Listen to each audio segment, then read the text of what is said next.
I was the worst possible person you would want to recruit. You have to build a system whereby recruiting never stops. Never stops. It has to continue recruiting. It's the lifeblood of your business, right? You find those sharp, motivated people. You're the one that's field training them. You're building a relationship. You're tap rooting, spending your time with the 10 percenters and whatnot, right? And Yeah, it's true. Eventually, they're going to end up direct to you one way or another through people quitting, or they're going to be the one that gets promoted first. So that will become the exchange leg. number one, personal development. I would have been consuming the all the books that I read over the years, few hundred books that I read, 100% personal development, because right, that was never talked about in my household, right? Everything was scarcity in my house, right? Go get a job, study hard in school, go get a job, right? That was the mindset, right? So the first thing that I would want to change, 25, right, would be the mindset of personal development.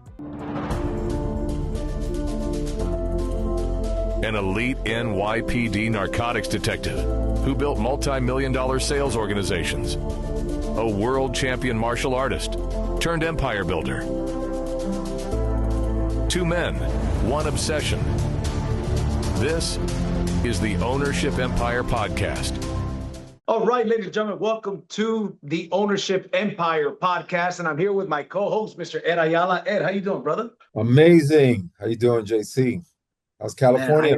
Man, it's hot. It's hot out here. Is it hot in the DR? A lot of humidity, so it feels like I'm talking about 120. It's really hot, man. Yeah, it's in the high 90s, but it's brutal, man. I'm liking the California weather, right? I was there 2 weeks ago. Yeah, I'm liking That's the California. right. That's one thing about California, man, is that we are absolutely spoiled here in California, man. You know what I mean? So, and then we got to hang out at the resort after the event. We had an amazing event. The videos are already up for our event that we had. But I'm excited to get on here, bro, and to give people some fire. Our last podcast that we did with Jamie Prickett was amazing. That one racked up a bunch of views very fast, which I expected it to. Today, I wanted us, we got so many things to talk about, but one of the things that to me is very like a glaring thing to talk about is your background, what you've done in the industry, in network marketing and in financial services, network marketing with financial services. That's 1% of the 1%, bro. So I'm like, if my co-host has a background like that, like, when I used to do a different podcast back in the days, I interviewed you on the podcast for that reason. Well, I want to get into, in this podcast, I want our viewers to get to know you, your background, how you achieve what you achieved. So if you don't mind kind of getting into your story, Ed, on how you got started with that other financial services company and, the type of success that you had there. Yeah, no, absolutely. And, I'm going to mention the name because I'm very proud of the company that I work with, right? Yeah. Basically, it was in 1995. I got presented the opportunity. I was a New York City undercover narcotics detective. So, I mean, super, super high risk type of job. Obviously, my life was on the line every single day. And don't get me wrong, I loved it. People say, you're crazy. No, I loved it. Okay. It was high adrenaline, right? Every day was super high adrenaline. You didn't know what to expect. And you were able to really save people's lives, clean up a community, right? It felt good. It was very fulfilling. What was not fulfilling was my paycheck. Okay. Probably about $500 a week. No joke. Or after they take out for the pension and the medical and the dental and all that crap, right? And so I get presented the business, and it made sense to me. I said, you know what? I got to at least learn about money, how money works, right?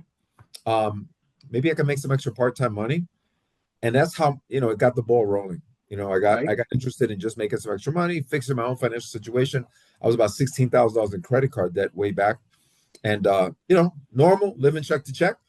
And, I got started with them part-time. I'll just give you a few funny kind of stories, just thinking back. It was like, nowadays, right? We got these beautiful smartphones, right? We have Zoom, we have all this technology, we have social media. Well, in 1995, there was no social media. Right. There were no cell phones. Think about that, right? 1995, 30 years ago, there was no cell phones. There was no Apple iPhones, right?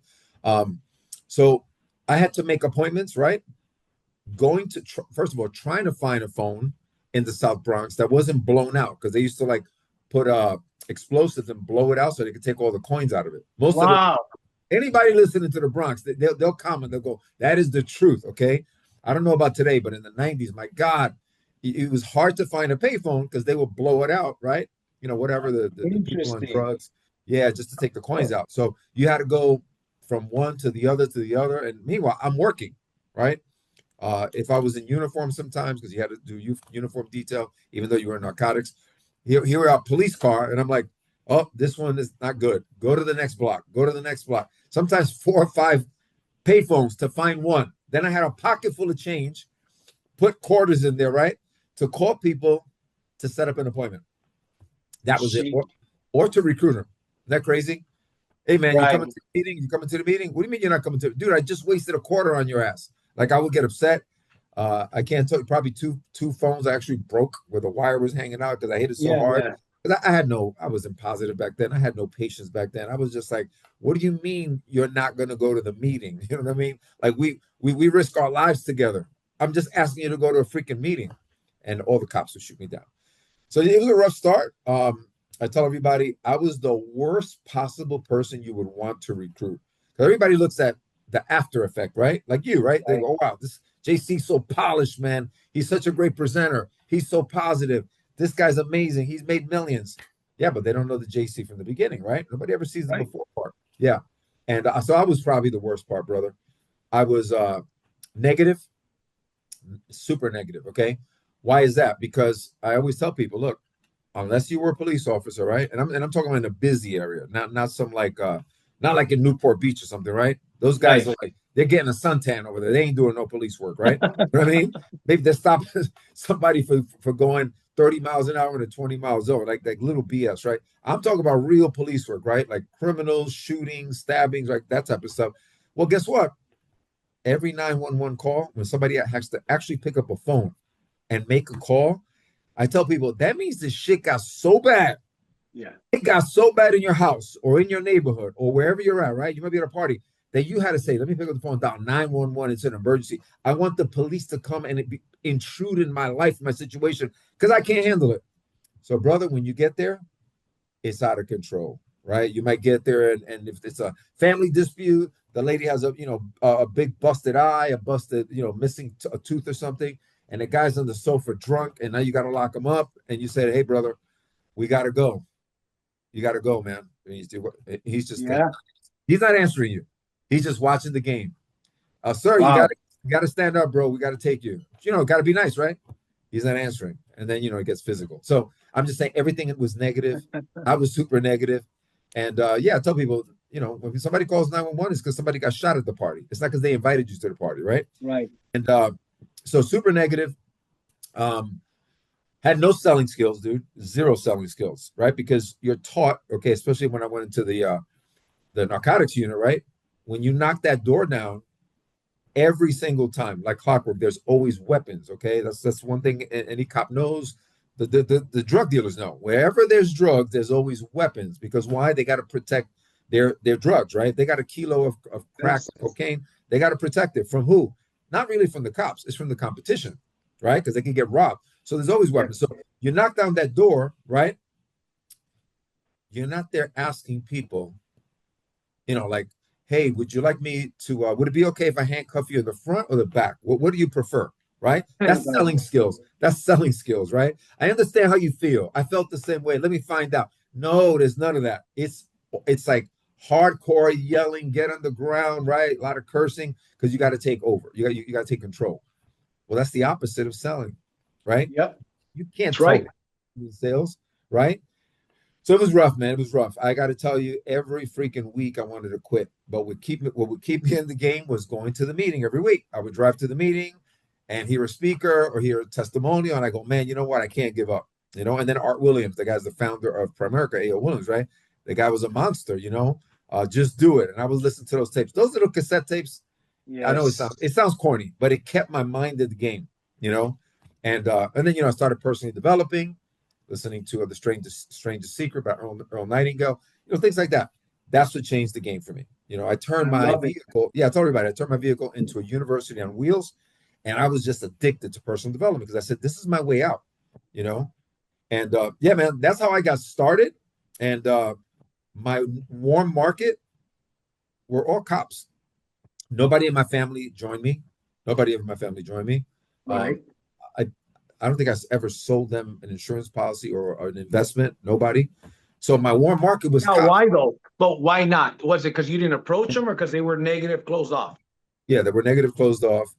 What credibility do I have? You're a broke detective, right? Or why would I listen to you? See what I mean?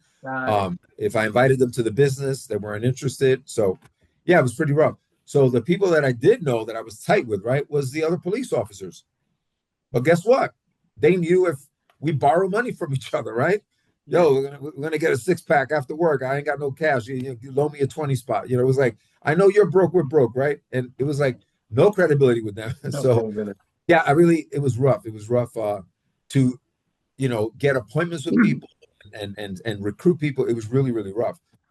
So I understand when people say, man, sometimes I think about quitting. Don't do it. Sooner or later, it's going to turn around. And I know we're going to talk a little bit about that, but Yeah, no, it's interesting because you say that you were negative, you didn't know how to sell, all these things. That's why we very often mention, hey, listen, don't prejudge anybody, right?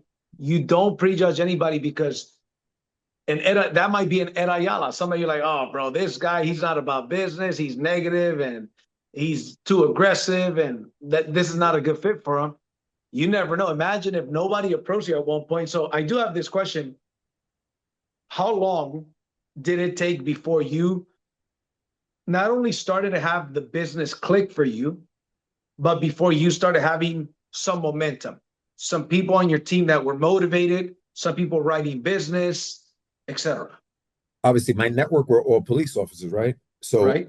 I would literally, I'm not recommending this approach, but I'm just telling you what I did, right? But it is, it's the same, it's the same thing as being persistent, right? I would like guilt people to showing up. Like, I would make them feel guilty, right? I didn't know, I had no skills, brother. I Yeah, didn't I have get it. I didn't have your skills. I didn't have a JC mentoring me, right? All I knew is if I keep asking, right, they're gonna say yes. And if not, then I'm just gonna say to them, listen, dude, I don't understand. Um, we cover each other, we're executing a search warrant. I'm risking my life, you're risking my life to protect each other. And you can't go to drive to New Jersey. By the way, we had to drive to New Jersey. It was like a 2-hour drive to go to the meeting, right? Because Dang. I wanted to get them to the opportunity meeting, right? I said, Yeah. if they get there, they're gonna see what I see. I was wrong. Most of them didn't see it, right? That, you know what? That's one of the weirdest things in the world. I know everybody listening, right? You saw it the first time. You're like, wow, right? Whether it's direct sales, financial services, network marketing, right? You saw it and you got excited. You're like, wow. All of a sudden, you bring people that you know, right? To the same exact meeting, same information, same speaker, and they go, nah, I'm not interested. It's not for me. Dude, right? But yeah, before I was very aggressive, I want to choke him. I'm like, were you not paying attention? Did the guy speak it's the same shit I heard. How could you not see it? I couldn't understand that, man.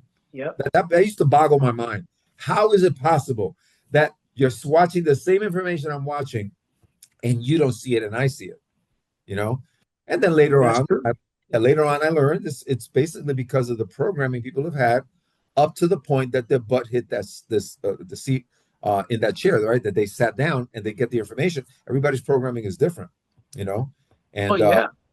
yeah, but anyway, my market were cops. I just stayed persistent. I tell people, look, you got to be persistent. And nowadays, right, it's good to be persistent, but I didn't know how to follow up professionally. I didn't know how to do that, right? Yeah, and then when I started learning about the law of numbers, I didn't understand that either. Yeah, that's how I got into really also breaking out to having some success, right? I heard it at one of the events, right? They said, look, if you get 10 pennies, I don't know, maybe people have heard of this, right? Put 10 pennies in your left pocket. Every time you have a conversation about the business with someone, you move the penny to the right pocket. Yeah. In 30 days, if you do it for 30 days straight, nobody does it for 30 days straight. The guy said, okay, who's willing to do it? I raised my hand. I said, I'm willing to do it. What's the big deal? Just talk to people. What's the worst thing that could happen? They're not going to shoot me, right? I'm used to getting shot at. I'm just going to get a no. Oh, big deal, right? So I started doing that. 10 people a day. Then I got really good at it. Then I used to get phone numbers every single day. And then I would call them and follow up and I recruit some of them, right? Tap into their warm market. That was a breakthrough, man. Because then I showed the cops that I was with that I was getting guests to show up and I didn't need them any longer, right? And then all of a sudden, this is another funny one. I would leave when I started making some money, right? It wasn't a lot, JC. I'll never forget my first paycheck that got me excited. I don't know why I remember this because it's 30 years ago. $208, bro. That got me jacked. That was like almost half my salary. I Yeah. was like, damn, one client, $208, right? So when I started making money, I would purposely leave my paycheck at the desk. Okay. You would go into the police precinct, and then behind the desk, the sergeant would give you your physical paycheck, right? It wasn't like bank Right. deposit. It's actually, here's your physical paycheck, right? So I would leave that sucker there week after week after week. Now, guess what? Before that, I had to run. We were there. If they were giving out the checks that say 5 p.m., everybody's there like 5 minutes to 5, right? You're there early in line, right? Give me my check. Because that shit is spent already, right? You need money right away, right? You're already on fumes, right? You're on fumes. I started leaving the checks there. All of a sudden the word got out. Man, what's Detective Ayala doing? What is he involved in? He don't even need his check. I did it on purpose, right? And then Yeah. people started going, "Hey, man, you making money with that insurance thing? You making money with that thing?" Smart, smart. Yeah, I'm making money. Absolutely, I'm making money. I've told you about it 2 months ago. So yeah, I got a bunch of funny stories because like they say, anything that could happen, happen. When people tell me, most people didn't want to join, I understand it. Most people quit, fully understand it. You know, it is what it Yep. is, man. But yeah, So you guys were in New York and driving to meetings in New Jersey. Now, to get to New Jersey, you could drive there. You got to take a ferry. no, you could drive there. You both, but we would drive there. But Got it's it. just the Got it. traffic is brutal. Kind of like LA That's traffic. why got it. Because I Yeah, yeah, yeah, because I spent some time in New York and a little bit of time in New Jersey. And when I stayed in New Jersey, we went to New York, but we always took like the ferry and then the subway and whatnot. So yeah, yeah. So we damn. would drive there, and yeah, because by the way, New York was not open for business for Primerica at that time. 1995 Dang. wasn't open for business. Yeah, no, no. Yeah, yeah. I didn't mention that. Um, even though I got licensed right in New York, I couldn't sell in New York. Yeah, we had to go to New Jersey. But the good news is I got trained, and then I was able to, New York opened up, right? And then we were actually we were the pioneers, myself and the leaders that were there in the beginning. We were the pioneers of New York. We put New York on the map for Primerica. Yeah, that's very interesting. And listen, I started in the network marketing world in 2001. So there was payphones, right? And cell phones were just coming in, but I didn't experience that it wasn't as bad as when you were, but nevertheless I used payphones. But I know that you achieved some very big things in Primerica. You had the fastest growing base shop. Tell me about your success, in your peak with that company. Yeah, we were our base shop team is what it's called. We were number one in the entire company. And you're talking about at that time, there were about 6,000 RVPs, right? So like in our company called an executive director, about 6,000. Wow. So minimum, that's how many offices there were, right? We were number one. Month after month after month after month for several years. Then we Damn. Out promoted. of 6,000? Yeah, yeah, yeah. Offices, Wow. offices. Yeah, people at that time there were about 200,000 licensed agents in Primerica. It's a little bit lower now, but yeah, at that time there was about 200,000. So it was a lot of competition, and that's what really got me. It was the competition. It wasn't even the money. Like when I started, I think probably making over 20 grand a month. It was life changing. I was like, oh my god, I could Yeah. invest, right? I don't even have to spend more money than that, right? Um, so what was it? Um, it was definitely recruiting. It was a focus on recruiting, right? Um, and I'll tell you how that all started. Okay, there was I was a new RVP, um, doing decent numbers, right? But nothing record break. We were decent numbers. We were climbing, right? And then a contest, Primerica announced to go to Puerto Rico. The contest was, if you won it, you got to go to Puerto Rico. And I was like, man, it was the first contest. Like I was an RVP, and that year there was a contest. But every year they would have one or two contests a year. Okay, long story short, I'm like, damn, why not like Cancun, Mexico, or why not like Yeah. Fiji or something, right? I'm Puerto Rican. I Yeah. used to go there every year with my parents. I'm like, that is the worst. That's the worst contest I could ever get. I don't really care to win it. But then I saw on the announcement that some of the biggest $1 million earners were going to be there. There was a guy named Bob Safford. Okay, God bless his soul. He passed away, but just a giant in the industry. He was like way up in my upline, right? So he's Yeah. going to be there. So, dude, that's what caused me to win the contest, right? Because I wasn't really caring about winning it. I wanted to spend time with him. I said, I don't care how I'm going to do it. I'm going to buy him lunch, buy him dinner, but I'm going to get maybe 30 minutes with Bob Safford, right? Because he was just a big builder, right? He had like 30, 40,000 agents. He was a giant, right? And I could tell from stage, he was like a really nice guy, right? But he didn't override me.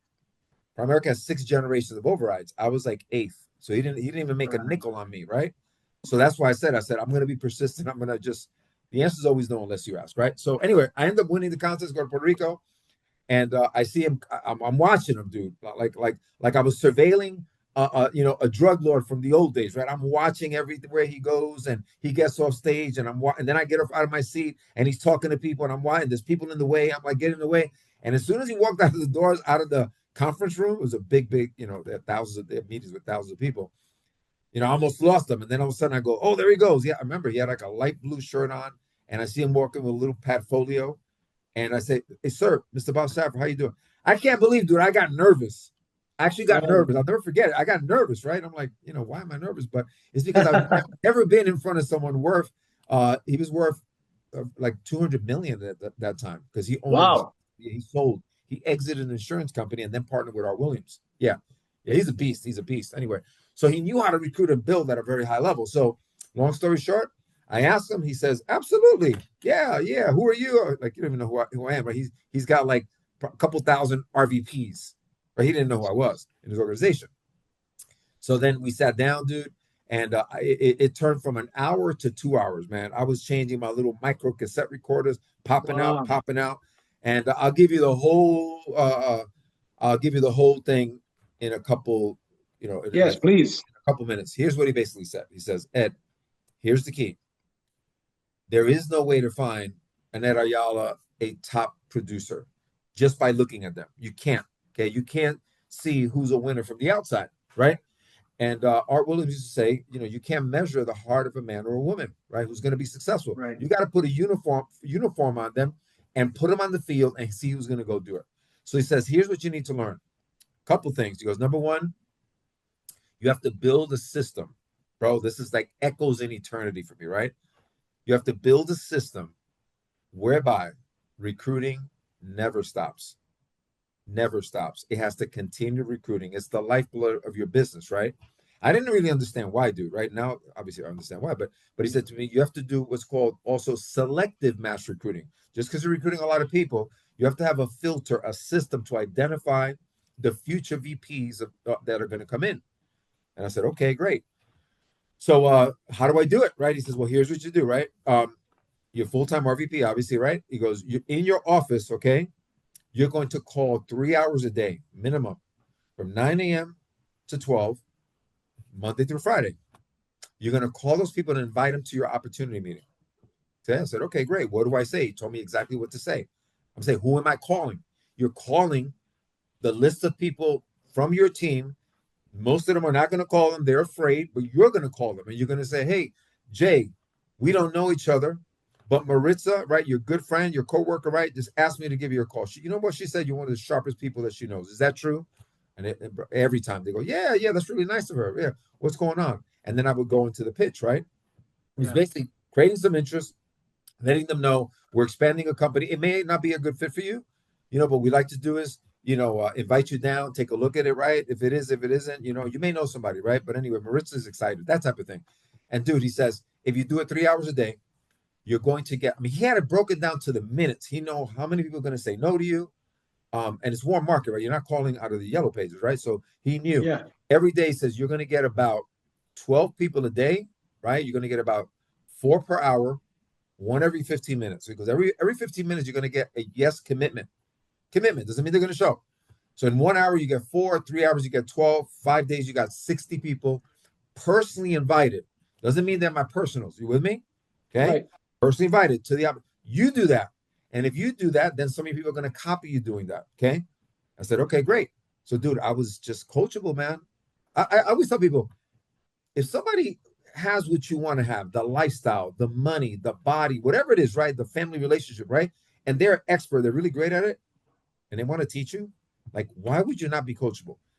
I'm telling you, 30 years later, right, bro? That still baffles my mind. I'm like, if somebody, like, I wanted to get rich, this guy was wealthy. So I'm like, exactly what you told me to do, I'm going to do it. So I did that, dude. All of a sudden, you know what started to happen? Out of the 60 people that I invited, had maybe like 20 guests show up. And then here's what he said. He goes, then from 12 to 5, you're going to interview the people that came out of the opportunity meeting from Tuesday night. And we have one opportunity meeting on Tuesday night first. Then we grew it. We were doing Tuesday, Thursday, Saturday opportunity meetings, right? It's Tuesday night. So when they come out, you have your secretary have a planner, right? They at a glance planner. And after the meeting is over, they're going to come up to her and schedule an appointment with you to see if they qualify to work with the company. See the psychology, right? Yep. It wasn't like we need you. It was like you have to qualify to work with us, right? We're a premier financial services company, and you know, there's a background check, all that type of stuff. You got to meet with me, the VP.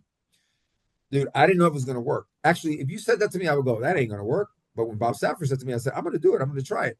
So all of a sudden, yeah, after the meeting was over, they would be in a line, bro, standing in a line to book an appointment with me.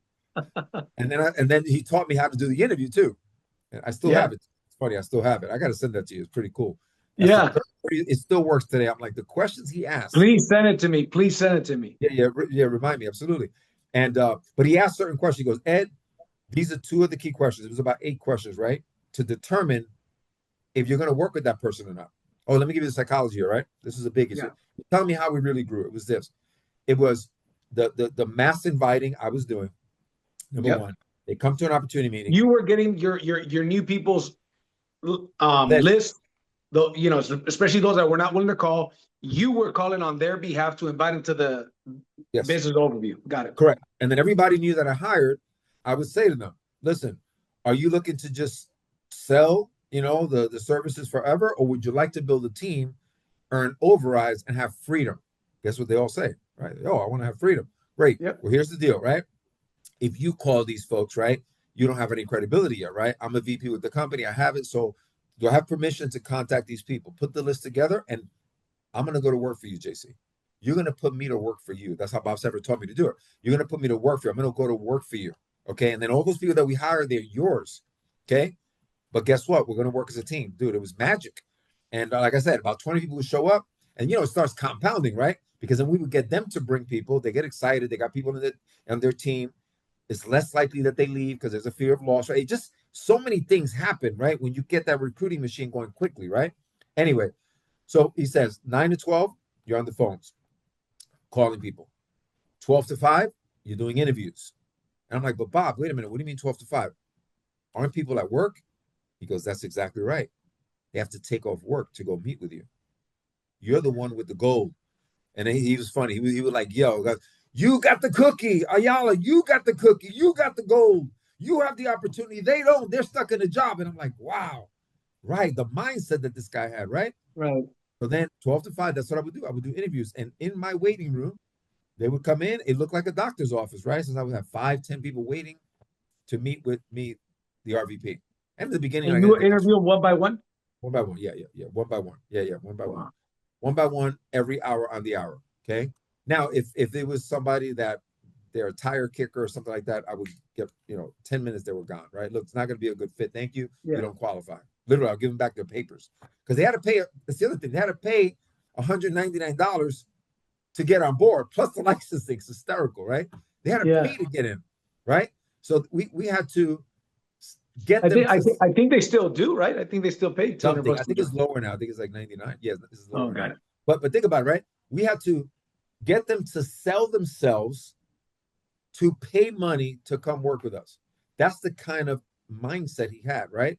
Yeah. He said, look, we got the gold, right? Anyway, so 12 to 5. And then he says, after 5 o'clock, from say, 6 to 9, you're field training. Okay. So yeah, my day was basically from 9 to 9. He goes, you go from 9 a.m. in your office, inviting, then doing interviews from 12 to 5, take a little break, grab something to eat, quickly eat. And then from 6 to 9, you're field training. He said to me, Ed, guess who you're field training? I'm like, I don't know. Who am I field training? You're field training the sharpest people that you interview from the week. You're going to train them.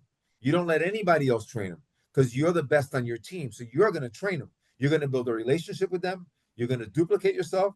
And that's what you're going to do. And I'm like, wow. And then another one. Okay. Now this is a little bit unique to Primerica. Not every company works this way, but he says this. He goes, and guess what? When you identify that competitor, that winner, right? You identify JC Rangel, he's going to be direct to you, either because the people in between you and him quit or through replacement. Don't forget that. So the replacement leg, the famous replacement leg. Replacement leg. Yeah, yeah. So he taught me, Jay, what he taught me is identify your winners quickly, right? Early, and build a relationship, lock in with them because they're going to be direct to you sooner or later. Magic. That's stuff I didn't learn, but that's wisdom, right? Wisdom. Yeah. It was crazy. It's gold, bro. It's so cool to see. He gave you $1 million worth of game, bro. Yes, yeah. You know, and yeah, then you know what started to happen? Like I tell people, what's the secret? I tell them, what's the secret? Yeah, if it's one line secret, find the winners quickly, right? And work with them. Okay. I like it. That's the key. You know, it's so true. But see, what you said is fundamental. You find those sharp, motivated people. You're the one that's field training them, because most people, they're gonna wither away and die. They're gonna disappear. So right. You're building a relationship. You're tap rooting. You're building the relationship. You're spending your time with the 10%ers and whatnot, right? Ideally. And it's true. Eventually, they're going to end up direct to you one way or another through people quitting, or they're going to be the one that gets promoted first. So that will become the exchange leg. Exchange leg, correct. Yeah. Either way, they're going to be direct. And that's how it was. A lot of the RVPs, most of them, they all came down line, and then the people quit in between or replacement. Yeah. Now, obviously, I tell people, look, we don't want you to quit, but if you quit, you're going to leave JC to me, right? So also, you know, we call it FOMO, right? It was, you know, crazy, but yeah, that's what helped me take off, right? Because then I was teaching them how to, right, call during the day, call the warm market, how to field train properly, how to do interviews. Then it started duplicating, and then 18 months later, approximately about 18 months later from the time I met with him in Puerto Rico, we were already like, you know, like I think we were top 5, top 10 in the nation. We were already number 1 in New York. We were crushing it in New York, right? And then after that, we took number 1. Never, there was no month. So anybody from Primerica, right, listening to this, okay, all right, because they're gonna be, oh no, yeah, I have the receipts. It was number 1. We had people that were there during that time, right? We crushed it for about 3.5 years. That's a lot of months, though. There was no month when there was not one month during that time where anyone took the number 1 spot. Number 1, what, base shop? Yeah, base shop, right. Yeah, and then through first, right, we were also then in the top 10, you know? And we've always been bigger recruiters than production, but of course our production, you know, took off. But not only that, like you were recruiting a bunch of people, but you were in New York. You couldn't even sell to people in New York? No, by that time, yes. Yeah, by that time. Oh, got it. Yeah, by that time you could. And New York just had some different situations. They couldn't pay bonuses. The compensation was the same as everywhere else. But that doesn't really matter. You know, listen, I'm sharing with people that it's selective mass recruiting. If you think you're going to get big with small recruiting numbers, okay, you're leaving your future up to chance. And here's the reason why. Because again, Bob Safford told me it's a volunteer army. Yep. You're not paying these people a salary. So they don't have to show up to the Super Saturday. They don't have to do anything, right? And when people don't have to do it, you have to find the people that are willing to do it. You just set a number there, 10%. Okay? 10% is like my starting point. Here's why. If you think about it, right? In the United States right now, 10% of the population are self-employed or business owners. Yeah. That's a fact. Okay? Yep. I looked it up like 2 weeks ago. 10.1. It hasn't changed much, okay? It was 10.1. I look at it. So what does that mean? Out of 330 million Americans, 1 out of 10, right, has the guts to go out and say, I'm going to lay it on the line. I don't care if you're selling real estate. I don't care, right? Whatever. You started a little candy shop. A business owner, self-employed. I don't want somebody, right, paying me a salary. I'm going to go kill what I'm going to eat. That's only 1 out of 10. So those are the people I identify. But then I go further and I talk about the 1%ers, okay? The 1%ers, like he said to me, those are the ones that are going to become regional vice presidents. The 10%, they might be like, Yeah. here manager or stuff like that. Yeah, they'll make money and all that. But the ones that become the RVPs, here we're called EDs, those are your 1%ers. And ready for this? Man. He told me 1% of those that get licensed, not recruits. He goes, there's 1% of the people that get licensed. And in Primerica, it was about an 18 to 20% licensing percentage. Okay. Wow. If anybody listening, I'm telling you the numbers back then. If they've improved, great. But it is what it is. It is that way in the industry. Right? I'm not knocking Primerica. I love Primerica, right? Primerica was great to me. But those are the numbers, right? It's basically 1 out of 5. 1 out of 5. Yeah. So you got 100 licensed people. That means 500 recruits to find an RVP. You follow the math now? 500 recruits find one RVP. But everybody goes, oh my God, that's it. I might as well like throw in the towel. How the heck am I going to get 500 recruits? It's not you by yourself. It's you as you build a team of 5 and 10 and 15, and it continues to grow over time. Now, here's what happens on stage sometimes. People hear this. Man, I brought my buddy down and my uncle and his wife. I brought 3 people, and this guy became an RVP. This guy made a couple $100,000 a year. No, bro, you got lucky. You hit the lotto. That's different. Exactly. Don't base your future on a freaking lottery ticket. Right. You create the probability yourself by law of large numbers. And one more thing on that is, and I don't want to. This kid didn't come from Bob Safford, but there's a very famous guy. He got into a lot of trouble, but I like one thing he did say. He used to always say this. Okay, how many? How fast? How many? How fast? Okay. How many people can you talk to? How fast can you do it? How many presentations can you do? How fast can you do it? That was the culture that we built. And that's what we're going to build here. Okay? Yep. If I tell people, look, put it on your forehead. Put it on your desk. How many? How fast? How many? How fast? How many people can I invite? How fast can I do it? How many presentations can I do? How fast can I do it? How many people can I get to the event? How fast can I do it? It's speed and numbers, right? So it's not just how many, but it's how quickly you do it, right? Yes. Pretty simple. Anyway, that combination, that's what got us to take off.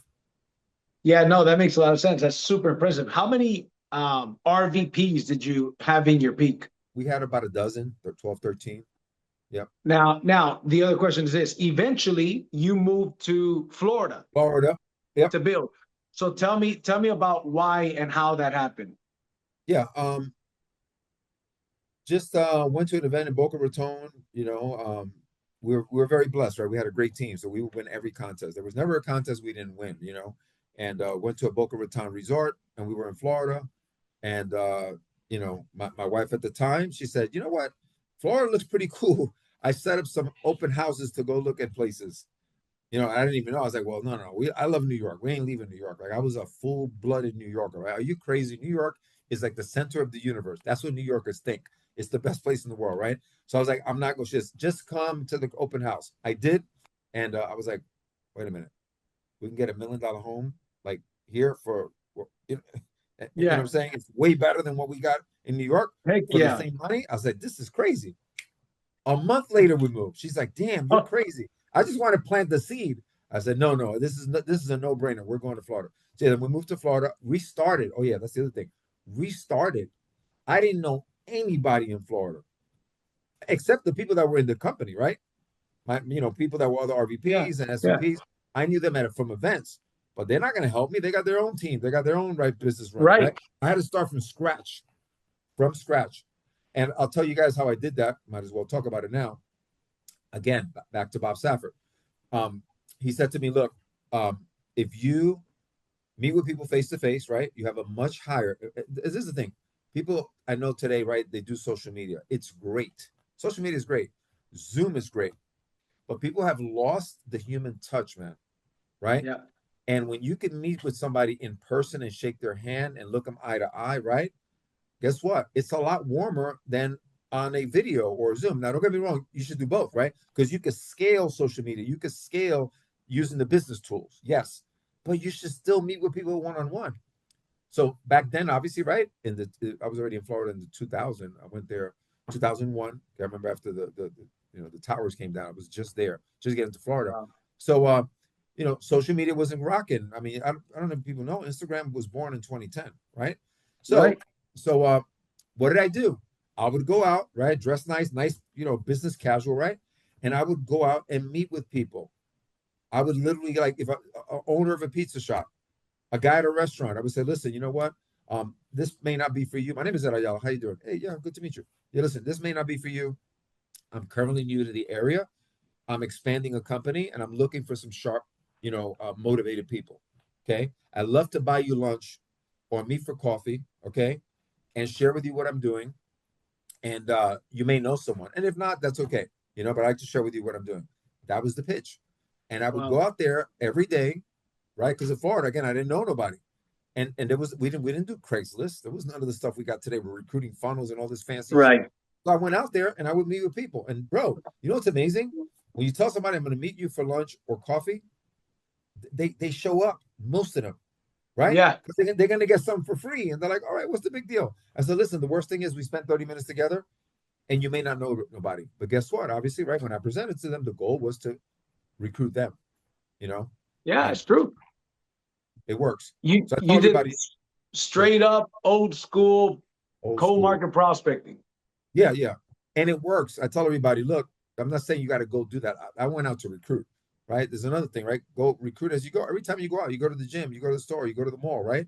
Yep. Meet people, shake hands, right? Like it's okay. And don't say to them, hey, come join my business. Just say, listen, I'm a business owner. Okay, I own a financial services business. That's true. It's professional, as you say, right, Jay? Don't be Yep. ashamed. We own a professional financial services business. We're expanding. We're looking for some sharp, motivated people. Okay. I like to take you out to coffee or lunch. What day is good? Ask the alternate question. Can we get together Wednesday or Friday? When are you free? We can meet right here or whatever at my favorite Yep. Mexican restaurant, Taco Bell. Just kidding. I love it, man. I love it. So you didn't No, get the it, joke, it Taco brings me Bell. back. One time I was at the mall and I got this guy in a suit that came up to me and sharp as a tack, and he prospected me.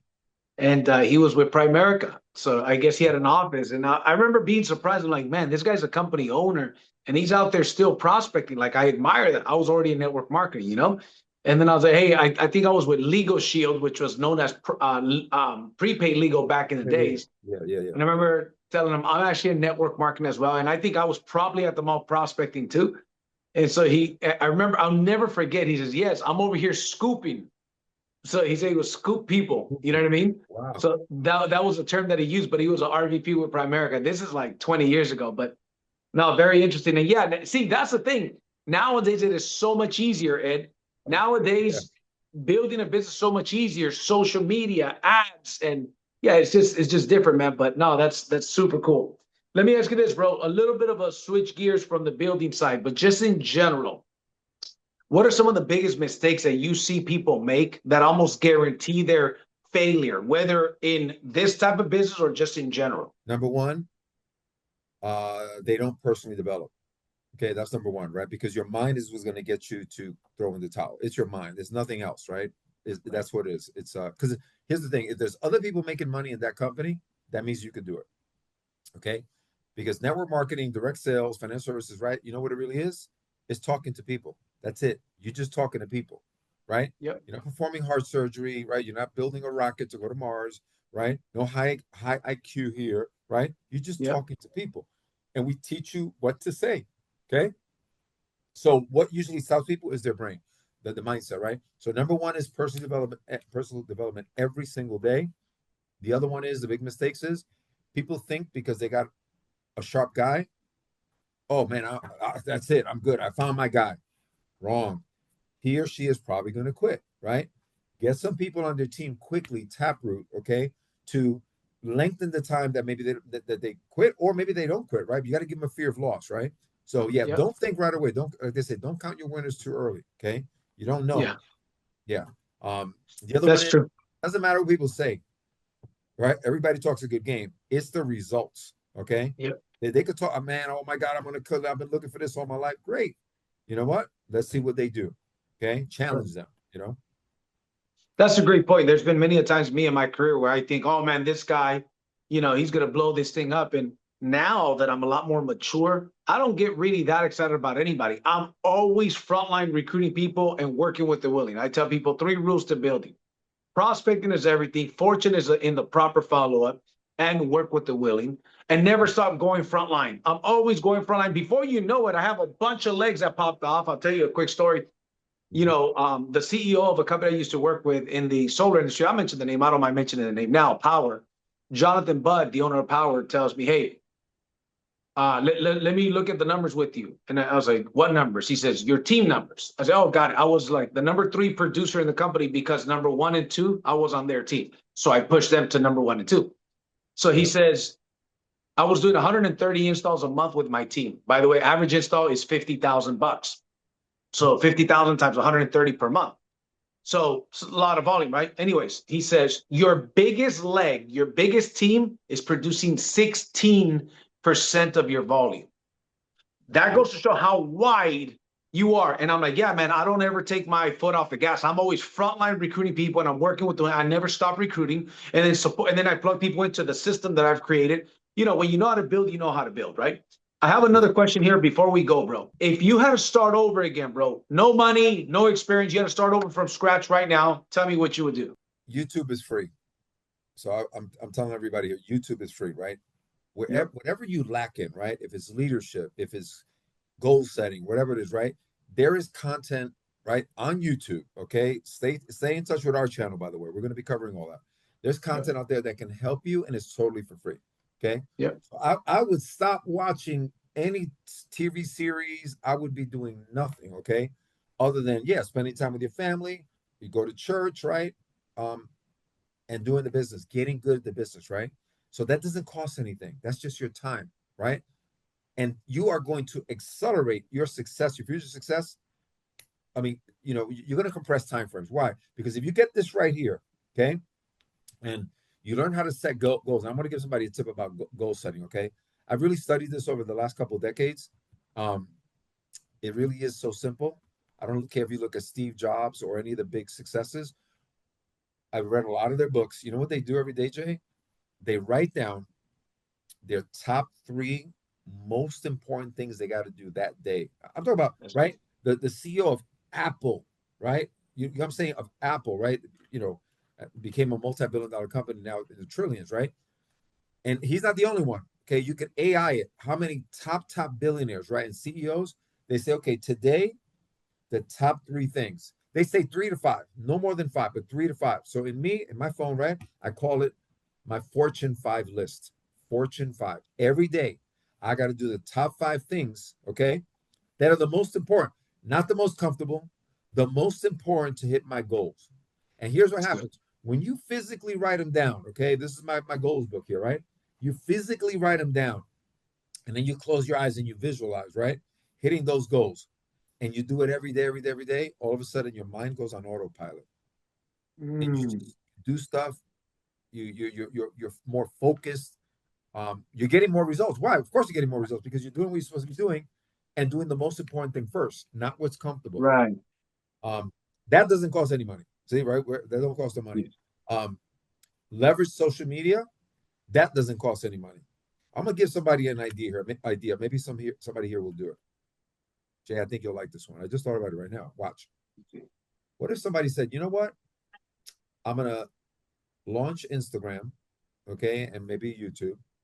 And all I'm gonna do is I'm just gonna document myself talking to 10 people a day. I'm just gonna document myself. It's gonna be hysterical. Some people are they're gonna say no to you, right? There's gonna be you're gonna get appointments. Sometimes you're gonna recruit people, right? Document and then say what happened. You know what? That guy turned me down. She turned me down. But this is what I learned. I did get an appointment. I recruited the guy yesterday. This is how it went. I got to get better at my recruiting interview. Whatever it is, right? Think about it. Imagine somebody actually does that. They document themselves daily prospecting. That's still free, isn't it? Right. That's still free. Okay? That's right. So if you did that every day, all right, watch this. For 30 days, to me, 90 days, sorry, 90 days, because we ain't got no money here. We ain't got no money to be, paying for job ads. There's a lot of ways you can do it if you got money, right? But if you got no money, you said to me, Ed, you got no money. That's why I said, man, do I have at least 50 or $100, something? I get business cards, okay? Okay, I get business cards, right? A business card where you talk to the person and maybe it has a little video or a 10, 15-minute video about your business, right? that they could go to. And nowadays you can set up a domain, that costs $12 or whatever. Do a little landing page. YouTube will teach you how to do it. It's not complicated, right? And you got a little video of your company explaining the business presentation. Well, Ed, I don't know how to do it. Well, that's fine. Get somebody else in the company who's a leader who has already done a business presentation, right? And put theirs on your site. You give them the business card, but the key is get back with them. So if you talk to, watch this, 10 people a day for 3 months, you would have talked to face-to-face over 900 people. You cannot tell me. How about this one, okay? This is a study that I remember Art Williams always used to talk about. It was related to selling life insurance, okay? But I'm going to relate it to recruiting. Watch this. But remind me, okay, the life insurance pitch, okay, watch this. It was an actual study done by the insurance industry, right? But I used it for recruiting. So if you went up to 900 people, Jay, and literally said this to them, okay? Sir, how you doing? Listen, my name is Ayala. You don't want to learn how to make $100,000 a year from home, do you? You're going to probably talk about. What are you talking about? See, the next person, right? Hey, you don't want to learn how to make $100,000 a year from home, do you? Well, what are you talking about? Okay, well, here, give them the card or book an appointment. Let's meet for coffee, right? Say, listen, I'm looking for people that are interested and say yes. Because if you would have said no, then I would have said have a good day. But because you're interested, we need to talk. You follow? If you did that with 900 people, like literally that's your pitch, you don't want to make $100,000 a year from home, do you? Yes, I do. Well, that idea was not my idea. That was actually Art Williams. You know what he said? There was an insurance company study that was done, and it was some consultants, and they went to one of the big insurance companies. I don't know if it was Prudential, New York Life, and their numbers had slumped, right? The numbers had went down. So the consultants came back, right? And you know what they said? They said, we know what your problem is. We know why your insurance sales numbers are down. And they go, why? Prospecting. So how do we fix it? He goes, this is the sales pitch we want your insurance company sales reps to do. You ready for this? This is back like in probably the 70s or something, right? 60s and 70s, right? Real study, bro. It's wild. Here's their pitch. Knock on the door. When they open up the door, you say, hi there. You don't want any life insurance, do you? Hell no. Boom, they close the door. But here's what he said they found out. Out of every 60, or 61 or 62, 60-something doors that you say that to, they say, wait a minute, insurance? Yeah, we've been thinking about getting some insurance. Dude, that blew my mind when I heard that. It was a real study, bro. Goes to the law of numbers. Yeah, that goes to show you the law of numbers. So instead of trying to convince them, pitch them, or do anything, it was just how fast? How many doors can I knock on? How fast can I give the pitch? And the person that insurance, they're going to say, you know what? I need it. And that changed the company's numbers dramatically, right? They had all their reps doing that. Now today, see, right? It's not like the old days. People don't have to do that. Sometimes people get so comfortable. But I applied it to recruiting, right? We didn't sell insurance that way, but I applied it to recruiting. I would have fun. I would say, listen, you don't want to learn how to make 6 figures from home, do you? Wait, what do you say? What do you say? Oh, 6 figures. You interested? Well, let's get together. So anyway, bro. If I did that for 3 months, okay, believe me, 80-20 rule, about the 80-20 Pareto principle, about 20% of those, right? Okay, that's 180 people are going to be interested. 180 will be interested, 20%. Okay, how many of them? How many of those would I recruit at 180? Man, if I only recruit 10% of those, that's 18 frontline people in 3 months. Yep, it's a lot. That's a lot, and I'm going to be doing their own financial plan, internal consumption. We're going to go into their war market and, whatever. Yep. That's powerful. One last question for you, bro. Yep. Some advice to your younger self. If you could give some advice to your 25-year-old self with the wisdom that you've got today, what would that be? Yeah. Easy. Personal development. Yeah. Number one, personal development. I would have been consuming all the books that I read over the years, few hundred books that I read, 100% personal development, because that was never talked about in my household, right? Everything was scarcity in my house, right? Go get a job, study hard in school, go get a job, right? That was the mindset, right? So the first thing that I would want to change, 25, right, would be the mindset of personal development. And then, right away, learning about becoming a business owner, not being on the left side of the cash flow quadrant, being on That's the right. right side, owning a business system, right? Whether it's our business system or owning a business system to be able to invest money and build wealth. I love it. It's really, really That simple. is sound advice. I know that I said that was the last one, but this one here is really the last one. Yeah. The day that you retire, how do you want Ed Ayala to be remembered? Well, first of all, the question is not good. You know why? Because I'm not retiring. I know. I knew it. You were going to say. Yeah, Warren Buffett went to 95, so I want to beat his ass, right? So Yep. yeah, no, I'm not planning to ever retire. I did it for a while, right? I retired to the Dominican Republic. I don't want to retire ever again, because here's why. For me, right, my passion when I was a cop, truly, was somebody saying, thank you, right? I know some people don't understand this, right? If you didn't come from like the really high crime neighborhoods, you may not understand how great it is for you to be able to go out with your children and play in front of your, apartment building, right? Or your housing project, where people don't understand that, right? If you didn't come from a high crime neighborhood, they may not appreciate it. But if you came from Harlem that time, right? Or Compton, right? Or certain areas, right? I know some of the names of California, that the hardcore neighborhoods, right? Chicago, whatever it is, like, that's a big deal. That was fulfilling to me. For somebody to say to me, man, thank you so much, right? It could be thank you for finding my child. Thank you for delivering my child. I've delivered a couple babies when I was in uniform, right? The ambulance Wow. time, yeah. Well, you can't just stand there, right? They teach Crazy. you Oh, the basics. Yeah, shit. they teach you the basics. Yeah, they teach you the basics, right? So, yeah, it's very fulfilling. Very fulfilling. So, where do I get fulfillment now? I want to be remembered to create, a legacy of people that become financially free and personally develop, right? Not just the money, right? But also create a legacy, right, of thousands of people, and they could pay that forward. I think that's the best thing, That's to help powerful. change other people's lives. Yeah. Wow, that's powerful, bro. Well, listen, Ed, see, I told you, I knew that this podcast would be fire, bro. The whole Bob Safford and what he taught you in the system from 9 to 9, that makes sense, bro. It's like, I'm thinking, how can I apply some of that to my business today? So I'm going to be picking your brain about that. But listen, Yeah. this, By the way, huh? this is so when Jamie, right, our CEO, was talking about that, that's what he was talking about. It wasn't my system, brother. I wasn't my system, right? I can't take credit for it. It's just that I implemented it Yeah. probably better than everybody else. Because he said to me, you know what? He says, I've been preaching this for over 20 years, because when I got there, he was already in Primerica over 20 years, right? I've been preaching it Wow. for 20 years. And like, people don't do it. They do it for a little while, they don't do it. He goes, you're like one of the first person that really did it, stuck it out till you built a big, team. And, so yeah, that's what Jamie was talking about. He says, Ed, I was listening to you. He was listening to me, but it was the training and the mentorship I got from Bob Safford. So it works. It really does work. And you know what? Just to wrap up, everybody could do that today. That doesn't change. If you want to really build it big, right? And you just say, you know what? I'm going to go 12 hours a day. Which, by the way, I got news for you.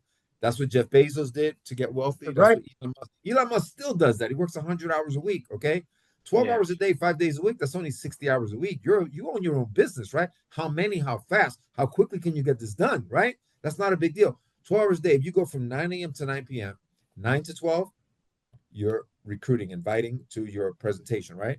Mass numbers for 3 hours. That's a lot, right? All the other people's market. You're helping them, right? It's a win-win, right? You're helping your team and you're also bringing in people. And then from 12 to 5, you're doing recruiting interviews, talking to the people that are interested in the business opportunity, right? And then guess what? After that, you're meeting with clients. Because usually, right, Yep. mom and pop are home after 5 p.m. or 6 p.m., right? Right. That's the time you can meet them at their home or on a Zoom to help them implement whatever product there is. And that's how it is in most direct sales. So it's a great system, 9 to 9. How many? How fast? My brother, yeah, I'm excited. You're always good at getting me to remember the stuff from Yeah. Fred Flintstone era. Well, listen, it might be the Fred Flintstone era, as you put it, but It you still don't look works. like you're from that era, bro. So, No. we'll deal with that. Yeah. Well, I want to thank you, brother, for getting on the podcast and for sharing the wisdom, bro. This is some real nuggets that you gave, man. People from all over many industries, but especially the direct sales, the network marketing, financial services industry. We can all learn from this, bro. So, Ed, Yep. this was a fire podcast, one of my favorite ones I've ever done. So thank you Thank very you. much, brother, for getting on here, and I'll see you next week in the next Thank you, brother. podcast. Yes, sir. Be blessed. Thank you, Jay. All right, brother. Bye.